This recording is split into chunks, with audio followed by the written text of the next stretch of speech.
Hi hello guys, ఎలా ఉన్నారు అందరూ? ముందుగా నేను వీడియోస్ ఎవరైతే ఫస్ట్ టైం చూస్తున్నారో please subscribe and support me friends. అయితే నేనైతే ఈరోజు ఎగ్ కర్రీ అయితే చేయబోతున్నాను ఫ్రెండ్స్. మీరు కూడా ఇలా చేసుకుంటే నాకైతే కామెంట్ చేయండి. నేనైతే ఈరోజు ఎగ్ కర్రీ చేస్తున్నాను. ఎలా అనేది మీకు కూడా షేర్ చేస్తున్నాను. అయితే ముందుగా పెనం పెట్టుకొని కొంచెం ఆయిల్ వేసుకొని అందులో అయితే కొద్ది పసుపు అయితే వేసుకోండి, చిటికెడు పసుపు. ఆ పసుపు వేసుకున్నాక కొంచెం బాగా కలపండి. ఎప్పుడైతే ఆయిల్ అనేది హీట్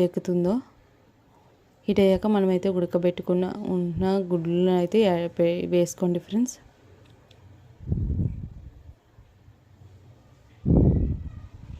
వేసుకున్నాక కలుపుకోండి బాగా అలాగైతే రెండు పక్కల కూడా బాగా వేగుతాయి.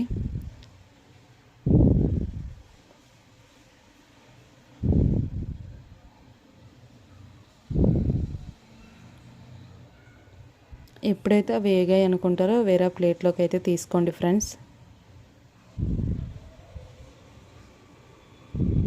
మా ఇంట్లో అయితే 3 మెంబర్స్ ఉంటాయి. 3 మెంబర్స్ అయితే ఉంటాము, కానీ 4 ఎగ్స్ అయితే వేసాం. మా ఆయనకైతే 2 ఎగ్స్. మగవారు కదా, అందుకని 2 ఎగ్స్ అయితే మా ఆయనకి, నాకు 1 ఎగ్, మా అమ్మకి అయితే 1 ఎగ్ ఫ్రెండ్స్. మీరు కూడా ఇలాగే వేస్తారా మీ ఇంట్లో? లేదో నాకైతే కామెంట్ చేయండి. ఇప్పుడు ఇంకొద్దిగా ఆయిల్ వేసుకోండి ఫ్రెండ్స్.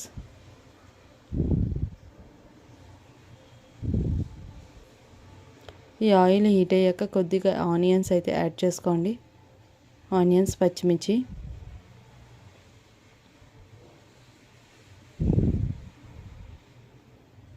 వాటినైతే బాగా కలుపుకోండి ఫ్రెండ్స్.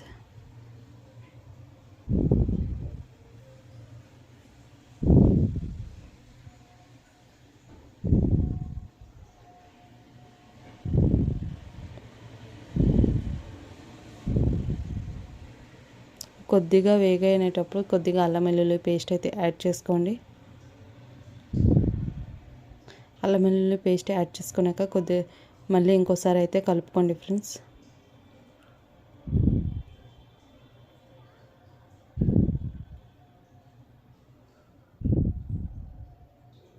ఇప్పుడు మనం ముందుగా రెడీ చేసుకున్న టమాటో పేస్ట్ అయితే యాడ్ చేసుకోండి. ఉత్తి టమాటో పేస్ట్ ఫ్రెండ్స్, ఇంకేం నేనైతే యాడ్ చేయలేదు. టమాటా పేస్ట్ అయితే యాడ్ చేసుకోండి. అది యాడ్ చేసుకున్నాక ఇంకోసారి అయితే కలుపుకోండి ఫ్రెండ్స్.